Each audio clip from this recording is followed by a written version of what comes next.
I think the only thing that's kept me, because I've had multiple people bring that up, is just that I do run out of stuff. So I'm always like, oh, am I going to have it? Is that going to put just a lot more stress on me? But that, again, is just part of me wanting to be able to make bigger batches and not have this ongoing thing of having to restock every single week. So. Hi, I'm Jacqueline Snyder, and this is the Product Boss Podcast. I've helped launch and grow thousands of product-based businesses, even one of my own. And over the last 20 years, I've seen behind the scenes of businesses just like yours. Whether they are makers, manufacturers, artists, or food and beverage businesses, I have spent so many hours studying it all. I've discovered what makes them successful, what mistakes they could have avoided, how did they turn their ideas into a successful business, and what are the strategies that they have used to make more sales and be discovered by more customers. And this is what this show is all about. Whether you're just starting out or you're looking to become $1 million product boss, I'm here to give you the permission to chase your dreams, no matter how big or small. All you need is the right mindset, a little courage, strategy, and support, and you too can be the next $1 million product boss. Let's do this. Hey, Product Boss. Welcome back to another coaching session. It's me, Jacqueline, and I'm so excited that you're here. So today I'm chatting with Haley of Sunbird Collective, who sells handmade body care goods to help heal your mind, body, and spirit. Now, Haley is an amazing woman who's a single mom of 2 young kiddos, while also running a very successful business. Her biggest sticking point right now, though, is that she's trying to figure out how she's able to scale and grow beyond where her current business is to reach $20,000 months without her starting to feel burnt out again, because she's already kind of been through that, and while blending both her business and personal life. So the real question is, can she do this? And how can she do this? And that's exactly what we're going to dig into today. So let's get started. Hey friend. So I know it's the season. We're all in it. We are in the season and things aren't feeling super easy right now, right? Everything's calling our names. We need to do things that are personal, things for business. It is the busy season for product-based businesses. When everyone else is about to go on vacation, we're like, oh, we're going to hustle, right? And so sometimes it feels at this point of the year that we really want to grow it, but it also feels a little bit hard. But I don't want you to worry, because across our community, people are feeling it, but they're also feeling optimistic. They're feeling like there are tools and ways that they can be helped to move forward. And so you're not alone in any way that you feel. But I'm really excited to tell you this because HubSpot has a new thing that is here to help. In fact, they just announced 200 major product updates that will make your business growth feel easier. Like Breeze, HubSpot's new suite of AI tools that will help you quickly knock out those busy tasks so that you can spend more time staying in your zone of genius. Breeze is here to help you automate so that you can get more time back in your day. And we all know, as business owners, especially product-based business owners in Q4, we all need to get as many hours as we can get. Am I right? So if you're ready for your business growth to feel easier, visit HubSpot.com/spotlight to see them all and demo for yourself. So tell me from your own perspective, like what your biggest challenges are right now in your business. Basically, I just want to know my next steps of how to grow, because I'm in my house, which is okay. That part's okay. I think for now I have 2 little kids. But how do I reach more people? How do I expand? How do I start to get, bigger equipment, just make those next moves to bring in more without sacrificing too much more of my time, because I've kind of moved out of the burnout phase and I don't want to go back. Where are people finding you? How are they buying from you? Predominantly Instagram. Okay. Yeah, and that's really just me trying to post. I don't really have any marketing going, hardly at all. So it's amazing. Yeah, definitely want to figure out how to implement that. Yeah. So you have about almost 12,000 followers. So that's fantastic. What are your best sellers? Like, what are people buying from you? Definitely our whipped tallow skincare. That would be, I have several different blends of that, but there's, a few that are the best sellers. So definitely the whip tallow. Okay, so you'd like to get it to 20,000, not knowing how to grow. You want to scale without compromising. And to make this strategy session a success to you, it'd be laying out steps or areas I need to invest in and how to do it. So topic 1 is scaling. I'd love to understand how to take leaps when you're at a good plateau, but desire to go bigger and eventually step aside. And then 2 is how to hand off marketing and still stay authentic and connected to your audience. So first thing I want to start with is I want you to remove the thought in your mind that to grow means you have to go back into burnout. Okay. Or like, because what you've done to get yourself to here, and you've got 2 kids. How old are your kids? 4 and 6. And I'm a full-time single mom. So you're amazing. It's been a little crazy. Okay. Perfect. In the way of like, you've proven yourself that you can do hard things, and you've just gone through some years with these kiddos, right? 4, like we're starting to get a little bit more independent. You got the 6-year-old to prove to you, like, it actually does get easier and it will get easier. Obviously things change, but you don't have to make sure they're not like electrocuting themselves, you know? Yes. So things are getting easier, right? Like you're coming out of that, but and your business, you've also come out of like your baby business, right? These years where your business needed so much, but now you're starting to see with just one platform for marketing, one visibility channel, and then mainly you sell through your website. Yeah. No wholesale, nothing else. I do a tiny bit of wholesale, but that's another area that I'm a little bit confused in, and I'm not sure how to proceed there. But okay, so to remind your brain, you've already gone through the hardest parts. You've gone through the startup, you've gone through figuring this out, you've gone through these like toddler baby years, and then think about your business in that way too. So now your business is like probably closer to the 4-year-old than the 6-year-old with like, all right, it's starting to function on its own. It could handle a lot, right? It still needs your care. It still needs you to probably do bedtime, but we can move out of that a bit. So just know that, tell yourself you can keep growing it and you don't have to go back into burnout. There are times that if something big happens, right, like some huge order comes in or there's some major push, like we're all about to go through the holiday season, it is going to be busier and it's temporary versus long term. Does that make sense? yeah, absolutely. I like the comparison. Yeah. It's very, very applicable in my situation. Yeah. What do you think that you would need to do to move from these 14K months to 20,000? Because $6,000 is not that much more. Yeah. And I mean, I say 20 because that would be, I hit 20 for the first time in April. And so that was nice to see that was possible. And truly, that was very clear to see why that happened. It was somebody with a big account on Instagram sharing about it. And so I know that that's how I've always grown, and I've never paid anybody to do an ad or anything like that. It's just, I've gifted stuff and they share about it. But so I definitely think that's something I need to do. But I think that even just outside of Instagram or say ads, which I've just barely tapped into. I think if I were to even do one other thing that I'm just not comfortable and not familiar with and know how to really do on my own could get me there. And that was something I was going to ask you, because I don't know. I'm like, is it ads or is it affiliate marketing? Because at this point, I'm just trying to post on Instagram a few times a week, keep my stories going. And I do one Friday email. I do a restock. So we run out of stuff because everything's small batch. And I've learned that for me personally, it's easiest to keep up with stuff if I'm just kind of restocking a few things every week. So I do a Friday restock. I will sometimes bring in some new artisan goods. And then that kind of is like our big day is Fridays. And I have seen that the scarcity model kind of does work in my situation because it is hard to make big batches of this stuff. I would like to eventually, but that's kind of where we're at and all I'm doing at this point. Okay, so let's talk about what Sunbird Collective sells. So if I land on your site, it says artisan apothecary and goods for the wild soul. You said you're tallow based. So looking right away, you've got it looks like mainly your whips, which are your tallow body cream, is it? Yeah, it's face and body. Yep, we've got a little bit of everything. We've got non-tallow things, but everything is just very like wholesome, whole food kind of based.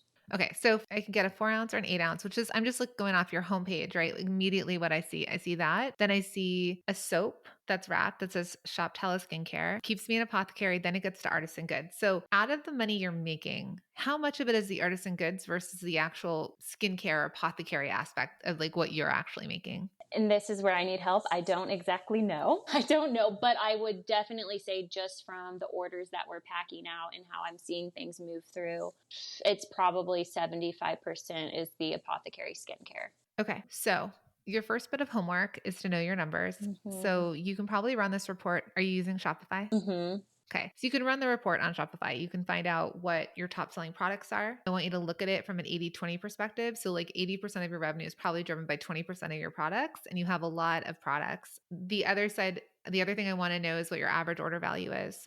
So if I were to come shop with you, what a first average order, like a first time buyer, how much they're going to spend. And then what I want to know is then the secondary part is if they come back, how soon do they come back to buy again, right? Because you've got a replenishable product. So I use up that entire jar, I'm going to need it again. So I want you to look at that lifespan, like your lifetime value of this customer. I get them to purchase, and what percentage of them come back and buy again? And what's that timeline? Maybe 30 days later, 45, 60 days later, they come back and make their second purchase. Right. Yes. I did look at a Shopify report today that was saying we have about just under like 200 current ongoing customers, and there's about half of those are returning, half is new. Okay. So really simple levers before you're like, hey, I need to move into ads and things like that are it's way easier for you to get customers to come back and buy again.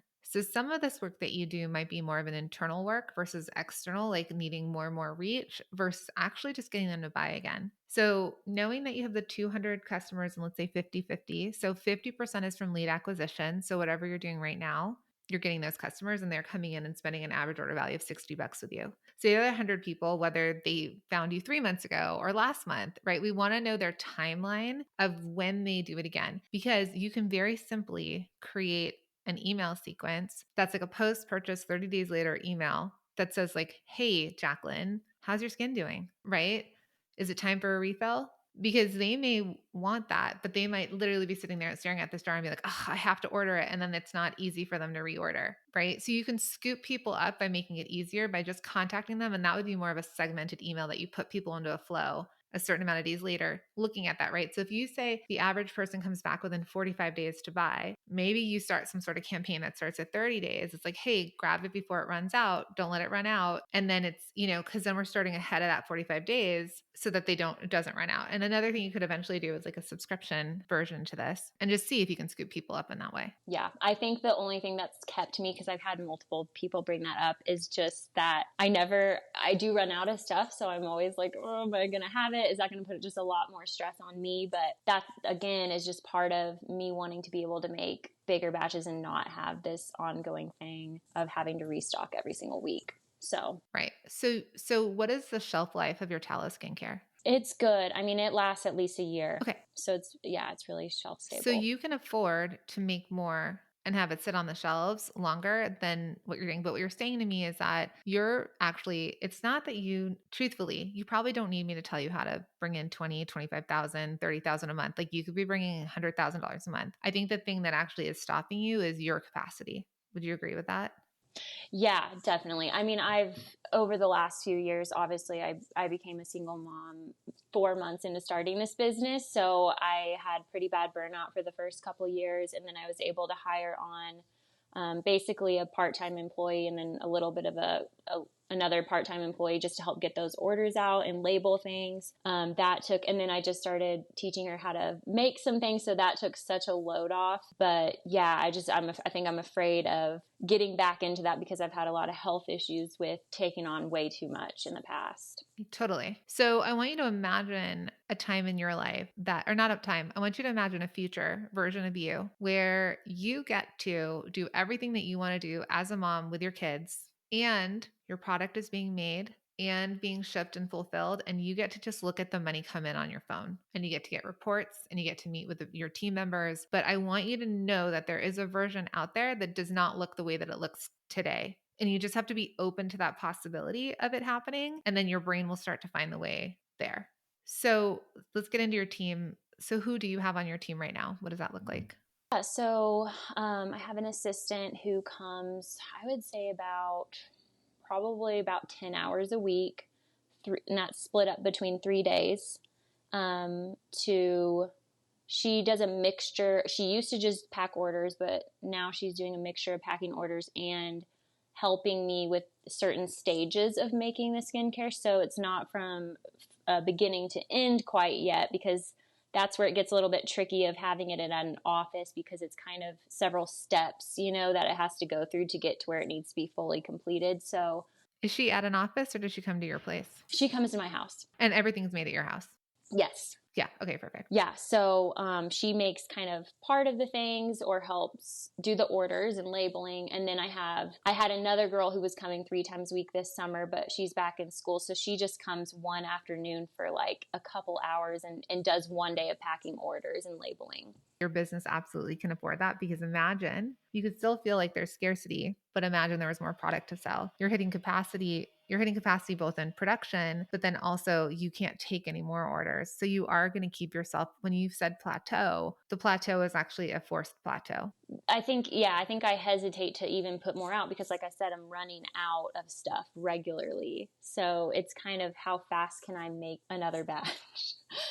Right. And that's a chase. And like having you in that chase, it's like, oh crap, if I sell this and it does well, I'm going to run out. How fast can I make another batch? That's not ideal for like your nervous system. So, which is what we're trying to avoid, of that burnout. So with that said, with the current, obviously the one person who works for you, she looks like she's at capacity at just one afternoon. The other person who does 10 hours a week, 3 days a week, which is not that much help. Can you talk to this person if you feel confident in them to actually give you more hours? Yeah, so with her, I mean, I love her. I would love for her to be full-time in this deal with me. It's just a matter of, she does have a full-time job outside of this. She's just taken such an interest in the business, and we're such close friends, that she wants to be involved and is kind of doing her capacity with this other full-time job. She would love to leave that full-time job and come do this full-time. It's just a matter of being able to replace that for her. Okay. So questions are there weekends that she can do, or because I don't think you're ready to be at a point that you're going to replace her salary. I don't know what her salary is. Not because I don't believe your business will grow. I just think I know what it's like to be like, hey, leave your full-time job. And then no, it's another responsibility. Yeah. So knowing this and having kids, I'll bet you that there's also other moms that you know that maybe are home that would love a little bit of a side hustle. Yeah, that's already been expressed a lot. So great. So people are already telling you like, hey, if you need help, I'm here. So really simple things that you can train on all of this. And in fact, she can train people on it instead of you doing it too. So there might be elements that the person that you've hired that can like create a video training someone on how they do stuff, right? There's an app called Loom that I use that records my screen. I speak into it. So anytime you're doing something like, this is how I log into Shopify. This is how I check the orders. This is how I print orders. All of that can be recorded and then created as an instruction manual. And this is something that we kind of dig deeper into in my mastermind, because like it's higher level. We're dealing with teams, but you can share that and then she can teach it, or you can. I want you to think, if I were to be able to scale and have $6,000 to $10,000 more worth of product per week, or what that equals per month would be $40,000, let's say, maybe more of product per month. What would I need to do? What kind of quantity would I need to have in order to have that without feeling like I'm going to chase, so that you guys are always working ahead versus behind? yeah, it's very reactive right now. So Yeah. yeah. And that's where I'm curious though, what you think about the restocking situation, because it was kind of just a placeholder at the time of trying to give people an answer of when things would be back. But then it's kind of become such a rhythm at this point that I'm like, are people expecting it? Do they like the restock situation? Or do I want to get to a place where we're not really having to even do that at all? I wouldn't want to take on a skincare routine if I had to always be aware if I could or couldn't get it. Mm-hmm. Yeah. Right? Because if I found a cream that I really loved and I was like, this is everything for my face, and then all of a sudden I was like, but what if I can't get it? I'll probably find a supplement. Like Yeah. I'll find something else. Yeah. So I think you can still create scarcity or marketing moments in your business where it's pushing certain things on a Friday. It could be pushing promotions. It could be highlighting a skincare regimen or something like that, because it's really just about you showing up in their inbox. Yeah, I'm sure there's this part where people jump in and buy, but they're feeling the scarcity, and it's not necessarily the best option. Now, marketing wise, you could be like, with a wait list of X. So I remember there was a skincare that Chrissy Teigen used. It's some face oil. I forget what it was. I remember looking it up, and it was sold out everywhere because Chrissy Teigen talked about it. And it also was like this tiny face oil for maybe $200. It was very, very expensive. Do you know what I'm talking about or no? Okay. No, it's good that you don't. I don't either. But that was a scarcity because they actually ran out of the product, and they probably didn't expect that kind of response, but I don't think that they're creating, but now they can say with a wait list of thousands and thousands of people, it's back in stock. You have a little bit of weight in your marketing that you can say like it constantly run like the thing that we can't keep on the shelves. All of that is true.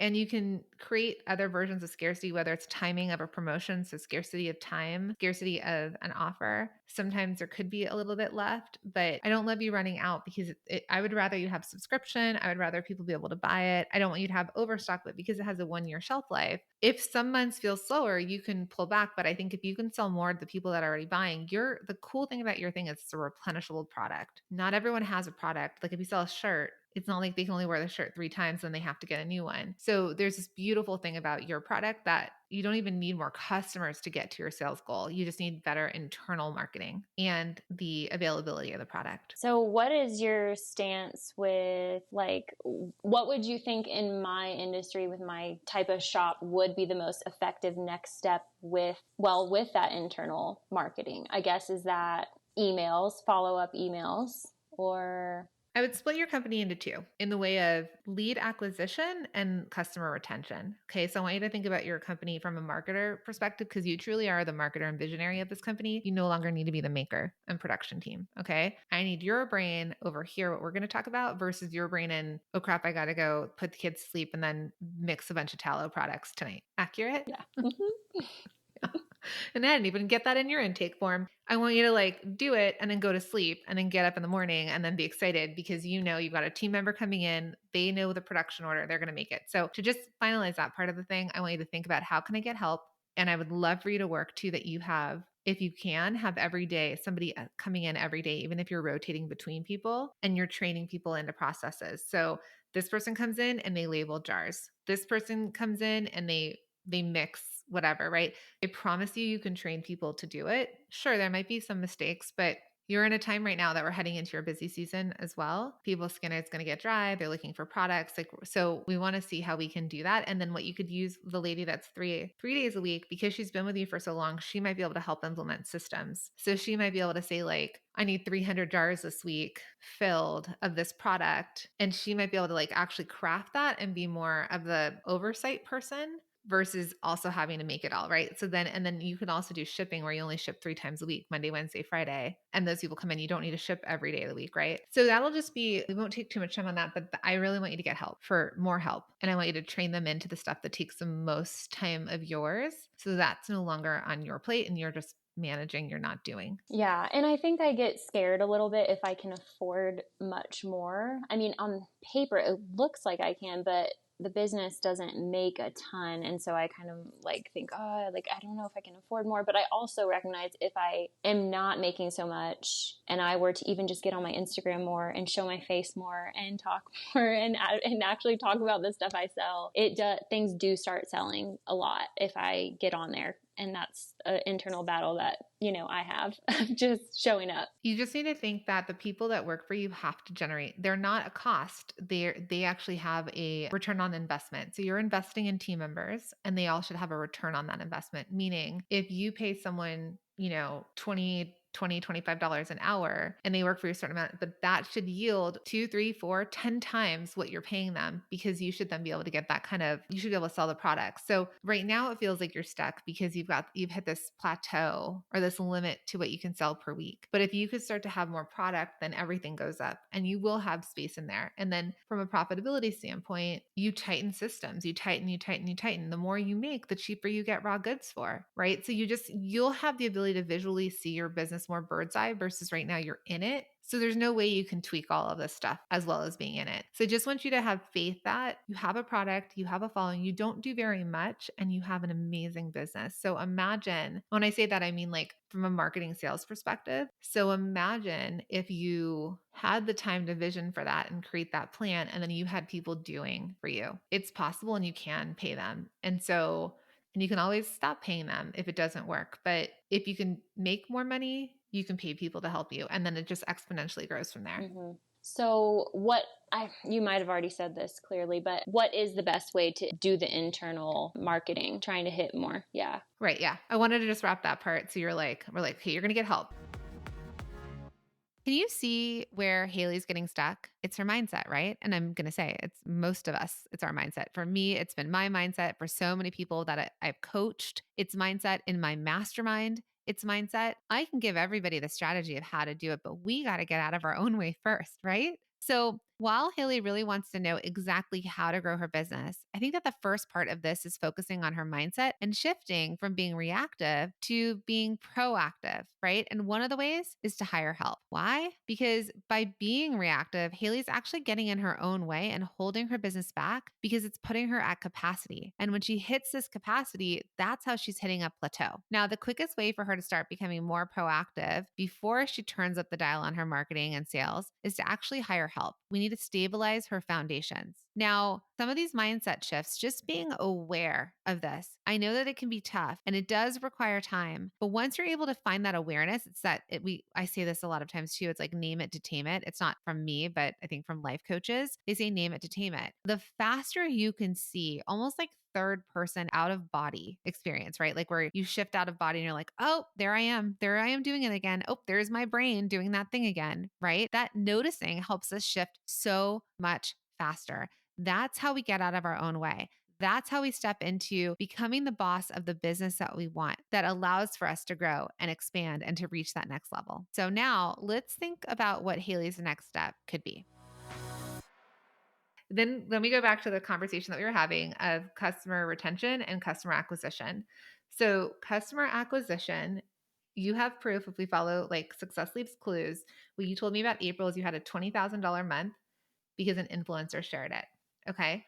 So what we know is that influencers or other people talking about your product helps get in front of other audiences that you're not getting. And it's cheaper for you to do it that way than for you to run ads. So yes, you could run ads. Ads are for customer acquisition, but to do that, you need to pay an agency most likely. You need to have money to play with. You need to have the capacity because why turn on an ad and it works if you can't fill that, right? Because let's say you spend X thousands of dollars to get these customers, but then you actually are running out of product. Now you're actually out. So I don't think that you're ready yet for ads until you know that you have the ability to produce at the rate in which you could really turn ads up. Like you could bring in $1 million with ads. We just need to make $1 million worth of product.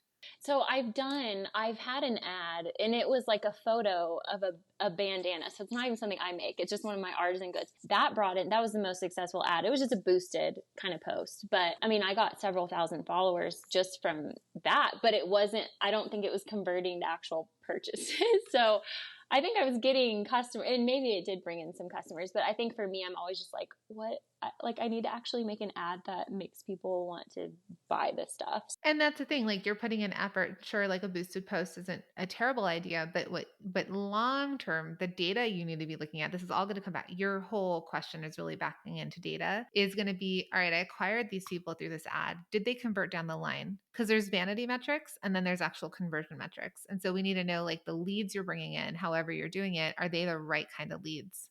Everything costs money and time. Whether you're paying for ads or you're putting in your own time online, it's all your time is of value. And you don't pay yourself that value, but like it is of value. So we really just need to think like, sure, there's lead acquisition, but are they the right leads that are going to buy? So a bunch of people coming in for a scarf. Yeah, that's part of some of your gifts, but they're not buying the apothecary. They're not buying the tallow, which you've told me just based off of what you think in your mind, it's like 75%. So it could even be closer to that 80-20 rule, right? 80% of your customers are buying your apothecary, 20% are buying the other stuff, which is okay to have, but I don't think you should be investing a lot of money or time in that. It's kind of like extra. And then long term, you might actually look at this and say, I don't need the artisan goods or I don't need certain things. Yeah. And honestly, I think it was just more of like, on one hand, I love those things. So I'm wanting to share it with people. And then additionally, yeah, I knew it was also like a buffer because I'm like, I don't want to make more. So I'm just going to offer stuff that's already been made. And so, yeah. And I also realize it seems kind of funny to be like, I sell skincare and I sell all these goods. But I think in my mind, I'm hitting this certain niche of people and they're into all these sorts of, natural and handmade kind of things. And so it has been successful, but I definitely agree that my main focus should be the skincare. If I look at your Instagram, which you're telling me you get the majority of your sales off of, it's all your product. Mm-hmm. Mostly. It's the lifestyle. It's your lifestyle look, but really like as I scroll, it's sure there's like a scarf on there, like 16 images down, but they're very different companies that you're presenting here. We don't need the gifts, to be honest. So having a dry brush, a body brush, sure, that makes sense for skin, like a skincare company. A soap dish makes sense. The castor oil wrap, if you want to keep that, great, right? Beauty cloths, sure. But we don't need dish sponges and matches and glass mugs or candle taper holders or cowhide card wallets. Are you spending money and sitting on inventory, or are these drop shipped? So no, I get it. I buy wholesale off Fair. Yeah, you don't need to be, this is where your money is going that you don't need to be spending your money on. Okay. It's beautiful and you curate beautifully, but I'd rather see not a kitchen towel. There's nothing kitchen about your brand. The bath sponge, sure. Not the bandana, not the ring dish. Makeup brush, sure. Hairpin, if you want. The gua sha, yes. Right? So there's parts that can go with selling skincare to a company, but we don't walk into Sephora and then we can also buy dish towels. You're going to go to the dish towel company for that. I know. I know. I kind of started with like body care products and then I just got sucked in. I'm like, oh, but I love this. Like, I want to sell it to people. And if I can share about it and I use it, then they'll buy it. Look at your numbers. So if you go back and look at your numbers, I want you to look at how much you've spent to buy all this stuff. And then I want you to look at then what you're actually making from it. And sure, you sell it, but it's not worth your effort. Like all the time you're taking to buy, all the time you're taking to take these photos and get it up and market it. Truthfully, it's not worth it. And sure, some of this can make sense in the holiday season that you offer some more things. But I actually think throughout the year, you should really have I come to you for like the skincare that I buy from you and then a couple extra tools for it. But like, I don't need all the other things. It's going to make because if you told me it was 75% these goods and people were barely buying your skincare, then maybe you'd be an artisan company, like Artisan Goods. But you are telling me they're buying the skincare more than anything else.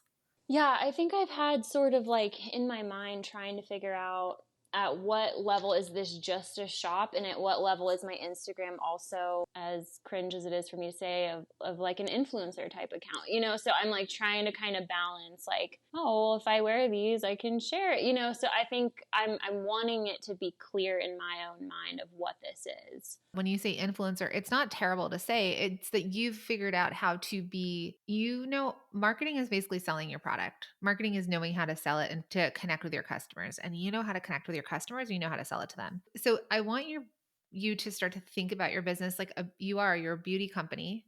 And if you're going to add other things to the shop, they're part of something that they could use for their ritual or their regimen, not other random stuff. There are enough people in the world selling like Western or whatever the aesthetic that you have, they can buy that from someone else because you are buying them from brands that exist and those brands are selling to other people. So let's make it but the cool thing could be for your product, I want you to then think, maybe there are products that you have that could be like build your own bundle and get the hair tie. Yeah. Or there's like really cute makeup. Like I've seen, things like that I could bring in. And maybe I even get my photographer to just take our own pictures. So it's just very streamlined. Yeah. Or build your own bundle and get cotton rounds sent to you, right? Or pick between a dry brush and a cotton round, right? Like there's enough product that you have that can still kind of build this brand. Or like you have this little travel pouch, right? You could create a whole travel thing, but you don't need all this product is what I'm trying to say. And if we can refocus you in and then you just pick, and then through these holidays, let's like put this stuff on sale or let's clear through it or create gift bundles or something like that and get rid of the product so that you can come back and be super focused and your numbers aren't going to lie to you. Your numbers are going to tell you like, yeah, you're actually correct to get rid of all this stuff. Yeah. But then, so say I keep like the face brush, like different body kind of stuff, would you keep it like on the website? Would you have it just all kind of together, or do I keep it as that like artisan shop on this side? It'll still say where it's from, right? It'll still, however you want have it listed, it'll still say it, but I just get to shop as a customer. I get to shop by tools. So now I get to find my dry brush or my cotton rounds, right? Or my washcloth. So like say the dry brush though has a different company That's name fine. on the bag it comes in. Like that's okay.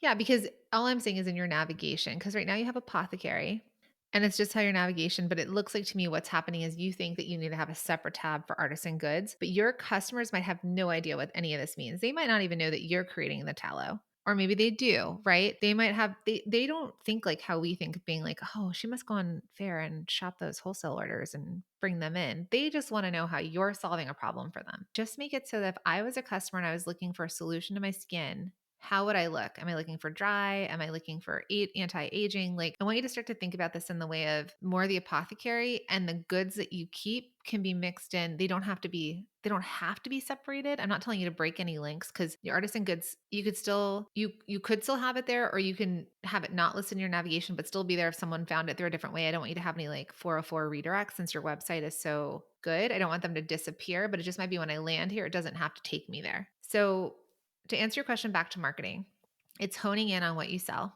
being known for something. Then it's the idea of the customer acquisition, which again, if you had more time to do, you kind of already know, whether it's working with influencers. You said, if I just showed up more and talked about it, I think you could think about other ways in which you can create regimens or routines that people are sharing, or that's, more of that. You already know how to get your customer acquisition. That's happening.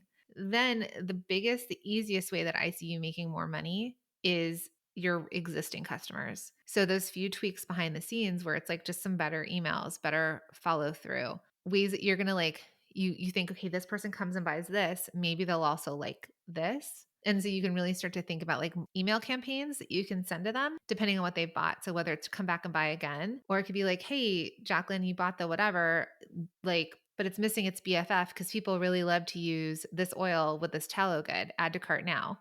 There's other ways that you can go back in and sell to people you already have, which is just through sending them emails, getting better at your text messaging, DMs, automations, things like that. So you can easily you can keep doing everything the same that you've been doing on Instagram, but lift the rebuy from the existing customers. And I think you could easily get to your 20K months.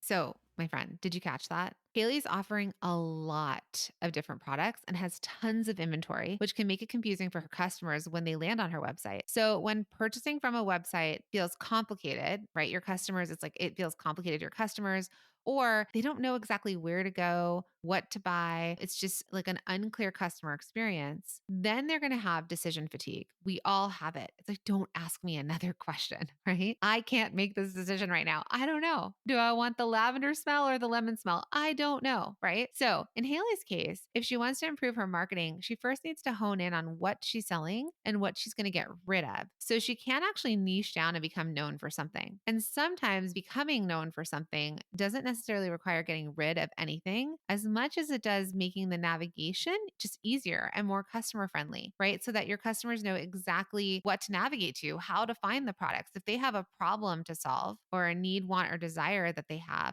how can they find those products that they should be purchasing? So now let's dive into how we can make generating revenue easier for Haley so that she doesn't have to add more to her plate right now. She does not need more on her plate. So let's dig into that.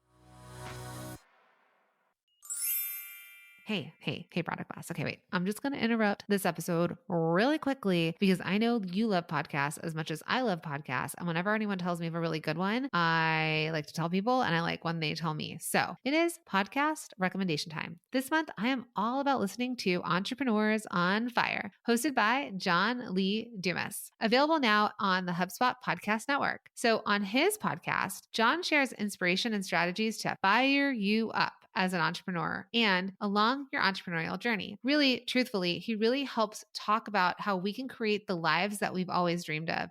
And product bosses, I know you'll relate to this show as well. Now, one of my most favorite recent episodes is where John chats with Kate Scudder, a TEDx speaker and success expert, about how to find your zone of genius to grow your impact and income in your business. It is so good, and I think it's such a great listen. So as a product-based business owner, we all know how important it is to stay in our zone of genius, right? If you want to see those results, we got to stay focused, but know that only you do what you do, and you're so good at it. So I definitely resonated with this one, and I'd love for you to listen to it as well. This episode has some really great takeaways, so make sure to tune in. Listen to Entrepreneurs on Fire wherever you get your podcasts. Hey, Product Boss. Okay, so you know that I am on a mission to empower women all over the world to build product-based businesses that give them the security and freedom to build their dream business, which will also lead to the life of their dreams. So I know that I can help you do this by teaching you how to nail the core 4 foundational pillars of a standout business. And it's going to turn your business into something that feels like it's kind of struggling along or limping along to standing out in a crowded market and getting more customers. So I am so excited to invite you to join my free masterclass, your 4-step playbook to stand out in a crowded market and get more customers so that you can grow your business no matter where you sell. In just 90 minutes, I'm going to teach you the core 4 foundational pieces your business might be missing, how to stop wasting time and money on things that don't work, and what to focus on instead. I mean, these are proven ways to build an audience that buys from you and that tells their friends about you. So what I want to do is I want to unlock what can be blocking you from growing a profitable business and how you can turn it around pretty instantly. All you have to do is come join me inside of this totally free masterclass. Head to theproductboss.com/standout to get access. Again, that's theproductboss.com/standout. Now back to the show. Yeah. I think I need to do like some mental work around all of this because I get caught up at times I think where I'm not wanting to be salesy or act like I'm wanting like fat. Like this is a very slow skincare kind of movement of being slow and not over purchasing and being very intentional. And so I think there's a way to frame that and be sincere about it, but also be trying to sell the product. Yes, there's some mindset stuff there. I'm glad you recognize that. So, if you think about selling and marketing as service and we're not asking you to be salesy. Okay, so if you were getting close to running out of eggs or milk at home and you got a quick message that was like, "Hey, you're like milk's going to run out real soon. Do you want me to get you another one sent to you?" You'd be like, "Oh my gosh, thank you." Right? It's not like, "Hey, sales, sales, sales, like I'm trying to sell you all the milk." It's like, "Hey, it looks like you're almost out. How can I help you with that?" You're either going to take them up on that, say thank you or not. You can easily do like a survey. So you can put together like a survey to your customers and you can ask them these questions that you're wanting to know. You can ask them to put in their information. So you could do a giveaway, for example, to entice them to do the survey. But you could say like, how often do you run out of product? Like how often you'll already be able to see from their reorders just through your reports. Would it be helpful if we sent you an email, a text? Like what would be helpful to you to remind you, would you want to subscribe and save? Ask people and gather data, and then you can make decisions off of the data versus your mind thinking that you know what they want or don't want, or what their reaction would be if you sent an email. Another thing that I think you could adjust, another simple fix, is raising your average order value, right? We get them from 60 and we get them up to 75 or something. So if I look at your website, as far as I can see, so free shipping over 100. So are people spending the 100 with you? Yeah, I mean, I would say especially because I actually noticed my amount of customers was going down over this year, but it's increasing. So I think, and I'm noticing as orders are coming in, they often are like over 75 or 100. So I think it's helping. I've actually increased that. It used to be like 50, and then I changed it to 75, and then I changed it to 100 a few months ago. So okay. So that's another thing. So looking at your website, it's kind of hidden. See, it's over on the right. I would have it center. I would move your Instagram to the bottom. Don't have any social things because you know what happens when we end up on social. We all disappear into the hole of social. We want them to stay on your website. So I'd move that and I'd make free shipping way better. Like you could try the 75 because what I want you to look at is how many orders are coming in at the 100, or can we get more people at the 75? Like if your average is 60, 100 is a big leap for them. So if it truly is 60, let's move it to 75 and see if we can get the majority of your orders at 75 and over, right? I'd rather you get a whole bunch more orders at 75 than them staying at 60 and then just a few coming in at 100.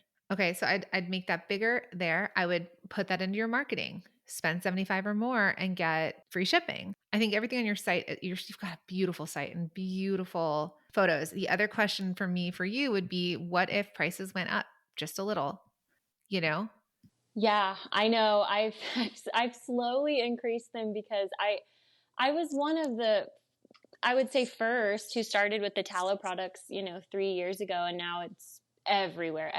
But it's interesting to see that. So I'm sometimes charging half of what other people are charging, and I'm actually rendering all of the tallow myself as opposed to just buying it already made by some big supplier. So I know mine's worth, more than a lot of these other ones. But yeah, I think it just scares me. I just have slowly crept up prices a little bit, but So I want you to know that you are underpriced.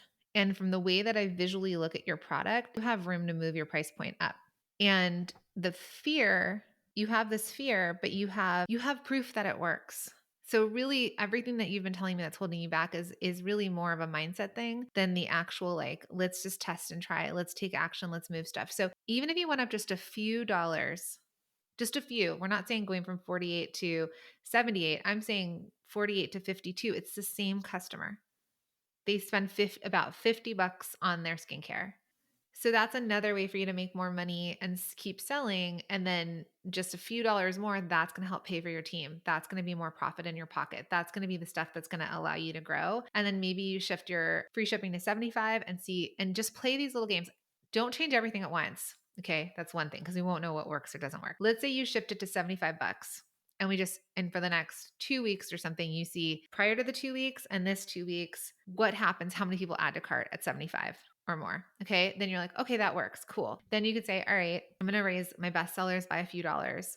And then you test another thing. And your marketing goes more to teaching them like, here's product focus, but how do I get them to buy more? And that might be way over the 75 bucks, right? But you're just starting to think about your marketing in different ways of getting them to spend more with you when they're buying versus thinking you always need customer acquisition because that's like a infinite chase.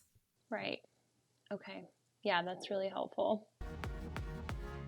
Did you see how I gave Haley different options to test and try in her business that will still make her money, but won't require her to do more work? So similar to Haley, if you've been looking to make more money, right, one of the easiest ways to do this is to raise your average order value, your AOV. For Haley, she has a few options, such as raising her prices, bundling her product, and potentially offering free shipping and raising her free shipping threshold. These are all quick and easy to implement ways to make the extra revenue you're looking for without having to add new customers. This is how it can really add up quick. And as I like to say, sometimes simple tweaks do really make a big difference. They're tiny levers to pull versus looking for the big old lever or the overhaul. Plus, if Haley's able to implement these changes, she won't need to always be bringing in and acquiring new customers as often because she's getting her current and her interested potential future customers to spend more with her, right? We just want the ones that have already bought from you to buy again and the people who are making their first purchase with you to spend more. It's a win-win. And it reduces the chances for her to feel burnt out. So let's jump in and see if Haley has any other questions and what her takeaways are from this call. Yeah, I think in my mind, I'm like, oh, I can't change like the amount of shipping order over, like, because they'll notice and they'll see that I'm changing it. It's like, I know they don't. They don't notice. And even if they do, like, people will come to you and ask you things and you can deal with each case by case basis, drop it down to 75. That's fine. Campaign, like make it order 75 or over. That's fine. I just want you to, what we need more spaciousness for you on is analyzing these data points and knowing when you know the numbers, like it's math, not drama. None of this means anything about you or your company or your product. And you are proof. My coach says this to me, you've gotten through 100% of your worst days.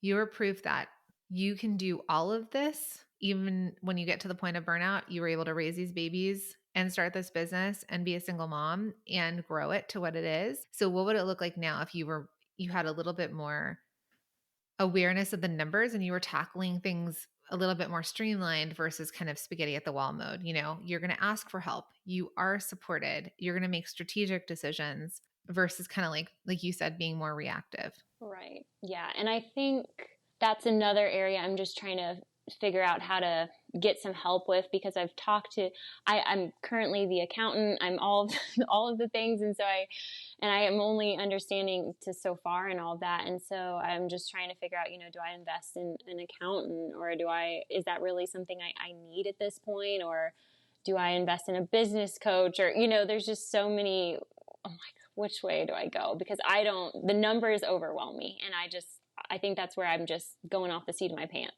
3 years into this. That's okay because you're realizing it now, right? So it's like the right timing for you in this moment that you signed up for this coaching call. And in this moment, like what happens from now on, you've gotten to where you've gotten, and it is what it is. And you've done a great job at that. So we're always going to need more of all the things. So I want you to really think, this is why I was trying to make it easier and say, like, what's the impact? What could be like a simpler impact? The bookkeeper, while it's going to help you with time, isn't going to help you overcome the plateau, because even if you made it rain more, you don't have the buckets to catch the people. You don't have the product. So if you're going to be in charge of marketing, because you're really honed in on that, you know what you're doing, you've got a great eye and all the things, then I need you to, the first step will be starting to get help in production, parts of production, more fulfillment. So it sounds to me like you guys are handling fulfillment. It sounds to me the bigger problem is the actual production part of the company. Yeah, I think so. I mean, I'll think that things are good, but then I'll go a week or two, and then I'm like, oh, I have so much to make. It's always coming back. So, Yep. yeah. So it's this idea of you having projections and working towards those projections. And if you do sell out, then you sell out that month and you're like, get on the wait list to be first to be notified. The company is growing so fast. Like, you can always be transparent in a certain sort of way that it's like the company's growing fast, because there's also FOMO, like fear of missing out on getting this product. Did I want the Chrissy Teigen oil? No, but it's sold out and Chrissy uses it. So maybe I do need it, right? So the best solution for you to start will be, you will automatically see your sales go up if you can get more help. So kind of wrapping this, is there anything else I can kind of tie in a bow for you to help set you on your way?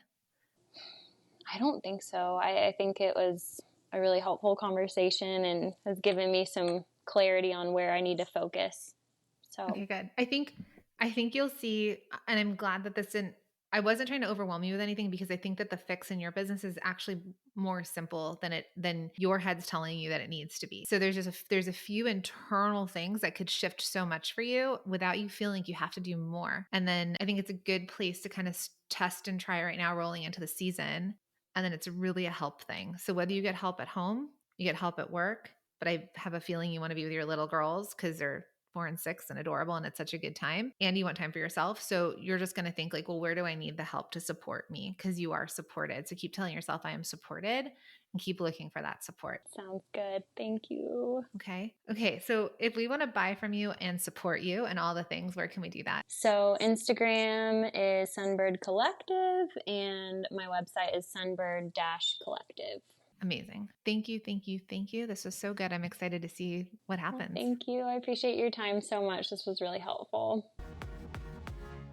I mean, you would agree with me that Haley is awesome. She's awesome and amazing and doing so much as a mama and a business owner. And I'm just really glad and honored that I was able to coach her in her business, because I see so much potential for her in her skincare business. Now, the main theme here is that if Haley wants to expand, she first needs to start with focusing on shifting her mindset from being reactive to proactive, and believing that she can afford to hire help for herself so that she can step into being the visionary, so that she can step into being the boss of her business. If Haley's able to take this first step and shift her mindset, followed by narrowing down her inventory and raising her average order value, I know she's going to have a much easier path to making that additional $6,000 that she wants to make each month, to cross over that $20,000 per month mark, right? I think you can see it, and she's starting to see it too. And if this feels like something you can relate to, right? Relate to how Haley's been operating her business, and you have a business that's making multiple 6 figures into multiple 7 figures, you might be a perfect fit for my Inner Circle Mastermind. If you haven't heard me talk about it before, it's actually the thing that the Product Boss was built on. We started masterminds at the very, very, very beginning, before we even had a podcast, before we even had courses, like do-it-yourself courses. Now, my inner circle are the people that I am the closest with in this entire community. I am an expert coach. I've been coaching for over 16 years in the product space. And I love working in my inner circle mastermind with my students, because they're at a level where they need to make these tweaks. So much of it is mindset. So much of it is support. So much of it is not feeling alone, being able to celebrate the wins and being lifted up,